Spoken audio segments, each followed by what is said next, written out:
Hello everybody, it's Dawn at Craft Your Nest. Today I'm going to show you a layout that I've created. I'm going to walk you through it using inspiration from my little book of inspiration, I guess. What I do is I take layouts from magazines. Sometimes there's cards or sometimes there's techniques that I'll cut out as well. And I put them in here. This is an old Urban Lily journal. And I've used it just to hold layouts that inspire me. And usually it's a piece here or there that really catches my interest. And what I'm going to do today is I'm going to use this layout as my jumping off point. I love the idea here of this row of circles that separate the page. So I'm going to create a layout based on this row of circles. And that I am going to do to recreate this is I'm going to get my pictures. So I use these two pictures. They're from a couple summers ago. This is my youngest son enjoying an ice cream cone loaded with sprinkles, one of his favorite things. And I went ahead and I matted them in yellow. And I'm going to be inking around the edges of everything, and I'll ink around the edges of these as well in just a moment.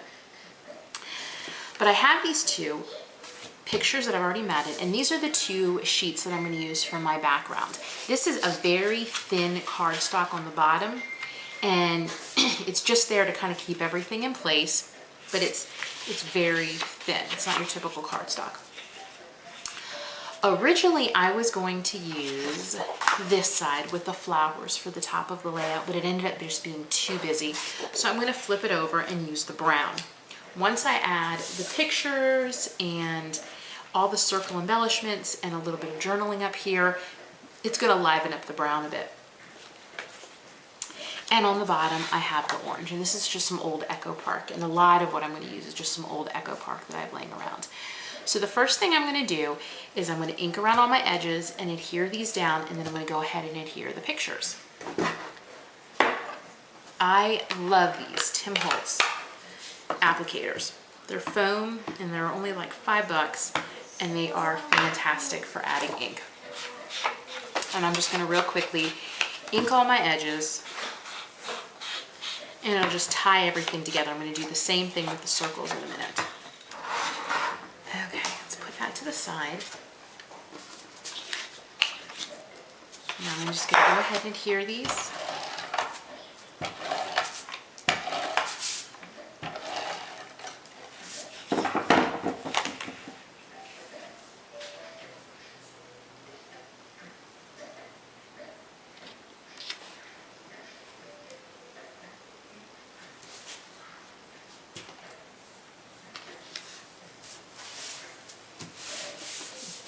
Now, even though both sheets are supposedly 12 inches, you can see they don't line up perfectly.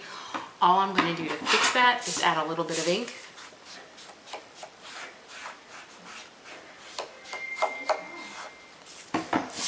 There's one.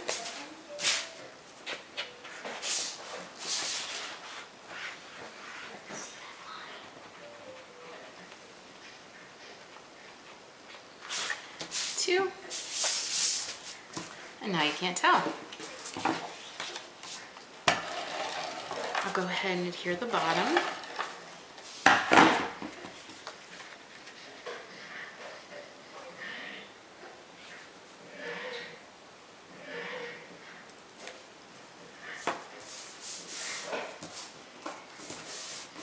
So I'm going to add my two pictures. And I think I'm going to put them like this.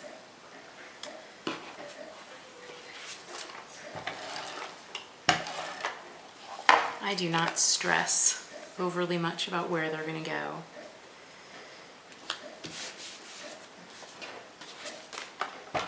And if they look a little crooked, I'm purposely doing that. I'm not going to have these be completely straight.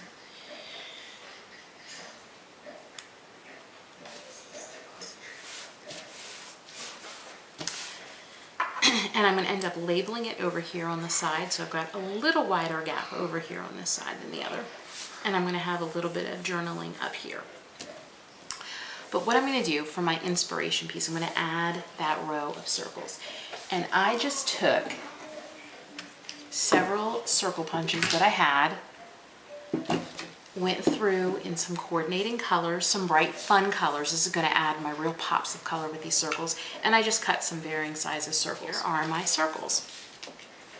What I'm going to do is I'm going to ink all of the edges, and then I'm going to play with them a bit to see how I want them to lay. All of my circles have now been inked, and I'm going to layer some of these. I'm going to actually add some buttons in a bit, but I'm just going to have these stretch across this line. I'm going to have a couple go off the edge of the page.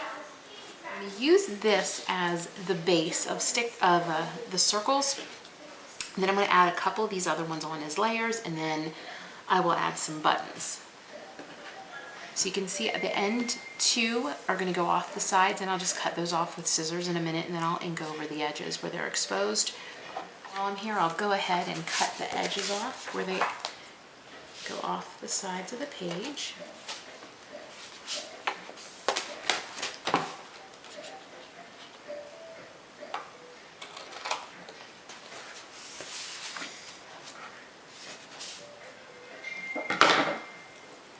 And then I'll go ahead and ink those.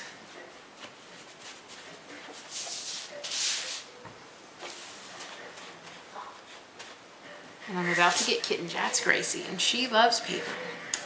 Now, what I'm going to do is I'm going to take some of these extra circles and I'm going to layer them on top. I've got some pop dots I'm going to use. Then I'm going to sew some buttons. I don't know if well, you can see the buttons here, but I've got some really bright color buttons. These are from Stampin' Up, but they match the color scheme really well. And I'm going to add some of those just for some extra dimension. Don't think I'm going to use every single one of these extra circles that I have, but I will use a couple of them. And let's see. Once again, I'm going to cut off this excess that goes off the page. And let me ink over it.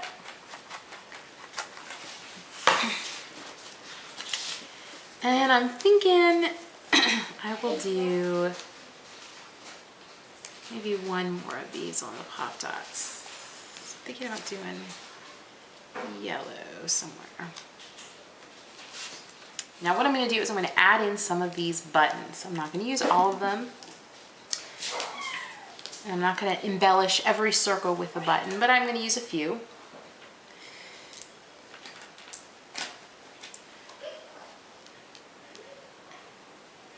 And we're going to throw them here and there. And I'm going to end up sewing these down. So you'll see that in just a minute. Got my buttons placed about where I want them. And what I'm going to do is I'm just going to stitch these down directly onto the layer. I'll use a foam mat to do my holes. And all I'm going to do, and this is an old from InStitches, when Basil did it, I don't know, maybe 5 years ago now. Just going to lay that down, and I'm just going to go punch with my needle where I want these buttons to be. So I've gone through and I've punched the holes where all my buttons are going to go, where they're going to be placed. You can see there's different holes in my layout. So now I'm going to sew them on. I'm going to take all the buttons off. And I'm just going to start at the one side and go to the other. And I am so not particular about how I do this. I just do very simple, thick there going through all the paper. I'm just going to do a real simple basic stitch. And last one. Get this finished so you can see my row of buttons. So based on that original sketch that I used from, or that original layout that I used from a magazine from I don't even know how many years ago, I just took that idea of the row of circles and now I've added it here. So all I'm going to do to finish this up is add a title, and I'm going to add a little bit of journaling, and it'll be done. I'm going to use some foam thickers for the title, and then for the journaling, I've got these remarks, these small alphabet stickers from American Crafts. So I have the thickers placed. I'm going to use these blue remark stickers to add a little bit here, and then I'm going to use the orange ones, probably, and the blue ones up top. So there is the bottom. It says ice cream and sprinkles, a yummy treat. And this is one of his favorite things to do. He loves going to Dairy Queen. So now I'm going to take the orange remarks. I'm going to add a little bit of journaling up here. I'm going to do a date here. And I'm going to call this one done. I've added all of my letter stickers. I've added a little bit of a subtitle here. I've done the journaling and the date with these same remarks letter stickers from American Crafts. They're very handy. And when I looked at it, it just seemed like it needed a little bit more orange up in this corner. So what I'm going to do is I'm going to use one of the leftover circles that I had punched, and I'm going to go ahead and adhere this down, and then I'm going to add a button on top of it, and I'm going to call it done once I do that. This is my starting off point. I wanted to go with that row of circles, and here's where I ended up. I hope you enjoyed it. I'll talk to you next time at Craft Your Nest.